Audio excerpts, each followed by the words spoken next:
Hello friends, welcome back to my cooking blog. तर आज मी बनवत आहे चिकन बिर्याणी। तर चिकन बिर्याणी आमच्याकडे वीरची खूप फेवरेट आहे। तर वीकेंडला असतेच आमच्याकडे मोस्टली 15 दिवसातून एकदा तर असते। तर आज माझे हस्बंड बनवत आहे। तर इथे त्यांनी चिकन छान धुवून घेतलेलं आहे। तर आता चिकनमध्ये दही टाकलं आहे, हळद टाकले आहे, तिखट आणि मीठ टाकलं आहे आणि छानसा मसाला टाकला आहे। जो चिकन बिर्याणी मसाला येतो बॉम्बेचा तो त्यांनी टाकलेला आहे आणि मॅरिनेट करून फ्रीजमध्ये ठेवून दिला आहे। तर आता इकडे थोडंसं घेतलं आहे तूप, त्यामध्ये टाकले थोडेसे खडे मसाले, त्याच्यानंतर त्यांनी टाकलं आहे पाणी आणि मीठ टाकलं आहे।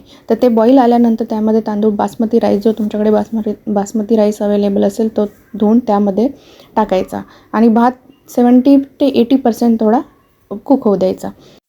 तर अशा प्रकारे राईस थोडासा फिरवून घ्यायचा आणि आता हा राईस आपला 70-80% असा कुक झालेला आहे। तर तो एका गाळणीमध्ये काढून त्याचं पाणी काढून त्याला स्ट्रेन करून टाकायचं। तर आता इकडे घेतलं आहे तेल आणि थोडंसं तूप, त्यामध्ये टाकलं आहे कांदे आणि थोडेसे टाकले आहे मिरची। तर आता लसूण अद्रकची पेस्ट टाकत आहे आणि हे छान फिरवून घ्यायचं आणि चांगलं होऊ द्यायचं। आणि आता याच्यामध्ये टाकलेलं आहे आलू। तर तुम्हाला आलू आवडत नसेल तर तुम्ही स्किप करू शकता। तर आता हे आपण चिकन घेतलं आहे जे मॅरिनेट करून ठेवलं होतं आधी, ते आपण मॅरिनेशन केलेलं चिकन यामध्ये टाकायचं आहे।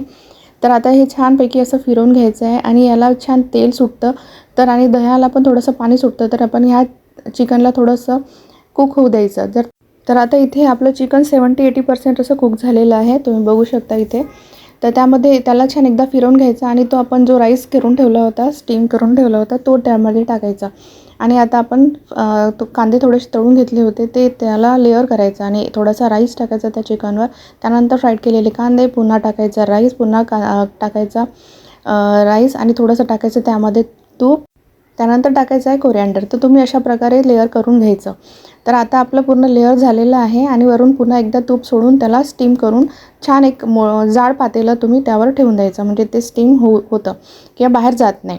तर आता इकडे आपण कोशिंबीरची तयारी करूया। तर इथे एका भांड्यामध्ये दही घेतली आहे आणि आम्ही इथे काकडी, गाजर आणि कांदा असा बारीक बारीक चिरून घेतला होता आणि थोडंसं कोरिअँडर आणि थोडीशी मिरची। तर इथे आम्ही आता ब्लॅक पेपर पावडर टाकलेलं आहे आणि थोडंसं मीठ टाकून छान हे हलवून घ्यायचं। तर त्यानंतर तुम्हाला आता हे अशा प्रकारे दिसेल। तर पूर्ण छानपैकी मिक्स केल्यानंतर ही अशी कोशिंबीर तयार झाली। तर आपली आता बिर्याणी पण छान तयार झाली आहे। तर स्टीम झाली होती आणि दम आली होती। तर आता आपण इथे जेवण करायला घेतलेलं आहे। तर आता हे बघा, तुम्ही बघू शकता हे राईस पण खूप छान असं झालेलं आहे आणि याचा सुगंध पूर्ण घरभर पसरला होता। तर अशा प्रकारे आपली बिर्याणी आता रेडी आहे। तर वीरची तर फेवरेट आहे। जर तुम्हाला पण ही आवडली असेल तर नक्की कमेंट करा आणि ट्राय करून बघा एकदा नक्की। तर भेटूया अशाच छान छान मस्त सिंपल इझी रेसिपीसोबत नेक्स्ट व्लॉगमध्ये। तोपर्यंत बाय बाय।